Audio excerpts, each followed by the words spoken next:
नमस्कार विद्यार्थी मित्रों। आज हम एक नई विधा के बारे में जानने वाले हैं जो विधा लेखन से संबंधित है, रचनात्मक कार्य से संबंधित है। उसका नाम है नारा लेखन। नारा लेखन, नारा का अर्थ क्या होता है? तो ऐसा कोई उद्घोष, ऐसा कोई आदर्श वाक्य जो लोगों को प्रेरणा देने हेतु या लोगों का ध्यान अपने तरफ खींचने हेतु हम उसका प्रयोग करते हैं, उसे हम नारा लेखन करते हैं। जैसे आप प्राचीन काल से ही या पूरी तरह से हम स्वतंत्र काल में भी देखते हैं कि बहुत सारे जगहों पर नारों का प्रयोग हुआ है, जैसे कि तुम मुझे खून दो मैं तुम्हें आज़ादी दूंगा। बराबर है। ये जो नारे हैं, ये नारे मनुष्य पर, इंसानों पर बहुत ही प्रभाव डालते हैं। उसके शब्द भले ही कम हो लेकिन वो अधिक भाव प्रकट करता है।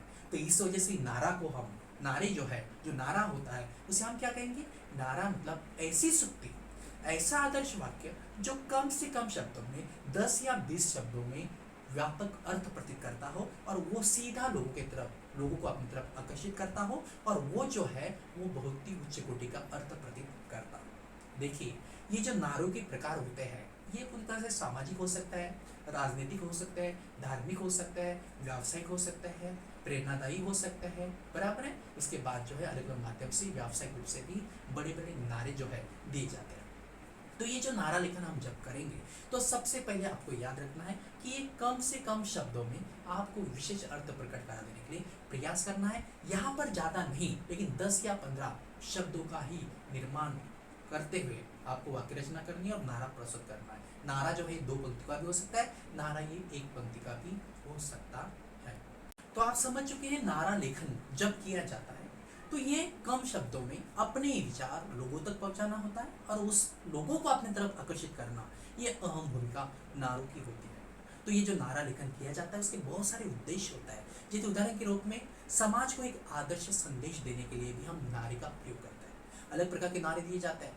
बराबर है। जैसे बेटी बचाओ बेटी पढ़ाओ, ऐसे नारे दिए जाते हैं। तो ये जो नारे हैं, ये नारे के माध्यम से हम समाज को एक आदर्श संदेश देने का प्रयास करते हैं।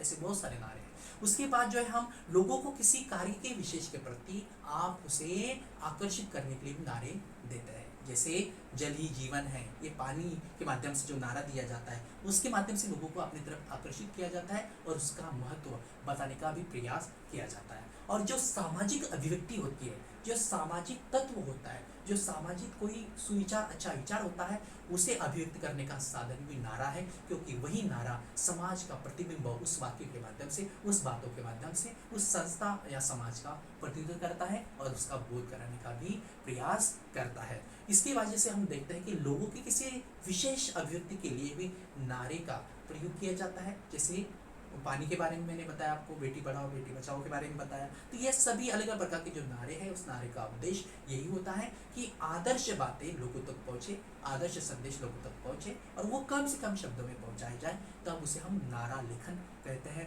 तब उसे हम नारा लिखना कहते हैं, जो आपको 20 से 30 शब्द में आपको लिखना होता है और उस शब्दों के माध्यम से आपको 2 पंक्तियाँ या 1 पंक्तियों में भी आप नारा लेखन कर सकते हैं। उसमें कोई दिक्कत नहीं, सिर्फ शब्द कम हो लेकिन उससे अर्थ गहरा छिपा हो। सागर में जो हम एक दोहा प्रयोग करते हैं, गागर में सागर भरने की जो क्षमता दोहे में होती है, वैसी ही क्षमता जो है नारों में होनी चाहिए। तभी हमारा नारा जो है अच्छे से अच्छे वहाँ पर विशेष रूप से कार्य करता है और लोगों को संदेश भी देता है और वो लोगों को अपनी तरफ आकर्षित भी कर सकता है। चाहे वो सामाजिक स्तर पर हो, राजनीतिक स्तर पर हो, वाणिज्यिक स्तर पर हो, धार्मिक स्तर पर हो, या प्रथा से वहाँ पर प्रेरणा देने हेतु या उत्साहवर्धक या उत्साह के लिए भी वो बनाए गए नारे क्यों ना हो, वो सभी नारों का उद्देश्य समान ही होता है, लोगों को अपनी तरफ आकर्षित करना और उन लोगों का अपनी तरफ ध्यान खींचना। इस उद्देश्य से आपको वहाँ पर नारा लेखन उच्च कोटि का करने का प्रयास करना है।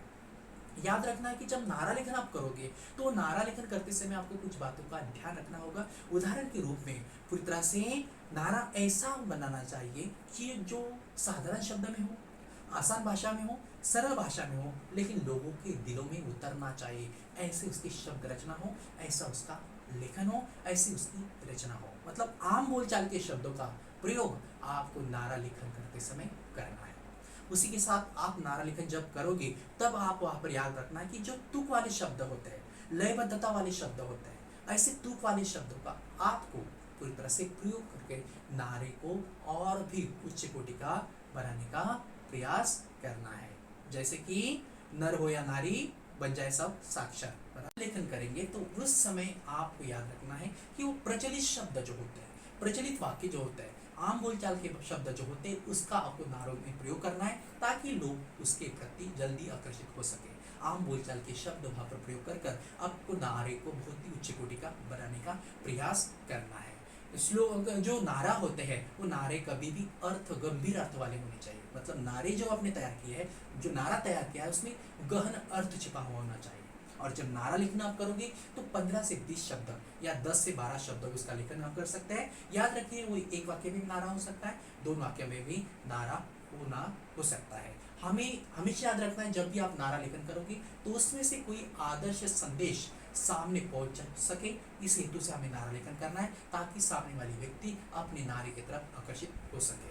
और याद रखिए जब नारे का लेखन करेंगे तो उस समय शब्दों के बीच में तालमेल होना चाहिए, शब्द के बीच में सही जुड़ाव होना चाहिए, शब्दों के बीच में सही क्रम होना चाहिए, तब जाकर आप नारा को, ये जो नारा होता है उसको उत्कृष्ट रूप से वहाँ पर प्रस्तुत कर सकते हैं या उच्च कोटि से प्रस्तुत कर सकते हैं। याद रखिए जब भी आप नारा लेखन करेंगे तो वहाँ पर पर्यायवाची शब्द का प्रयोग करते हुए, समानार्थी शब्द का प्रयोग करते हुए उस वाक्य को, उस नारा लेखन को और भी उच्च कोटि का या सुचारू रूप से, सार्थक रूप से, सही ढंग से लेखन करने का प्रयास करना है ताकि सामने वाले व्यक्ति का अपने नारे के प्रति आकर्षण बढ़ता जाए। और इसी प्रकार आपको याद रखना है कि जब पर्यायवाची शब्द का आप प्रयोग करोगे, छोटे छोटे शब्दों का प्रयोग करोगे, वहाँ पर जो लय और तुक का वहाँ पर रचना करते समय प्रयोग करोगे और सरल भाषा का, जो आम बोलचाल की भाषा है उसका अगर प्रयोग करोगे तो 100% आपके नारे की तरफ जो है, आपके नारे के प्रति जो है लोग आकर्षित होंगे और आपका नारा उन पर प्रभाव करने का जो उद्देश्य था आपका वो पूरा सफल हो जाएगा। तो इस तरह से नारा लेखन आप करोगे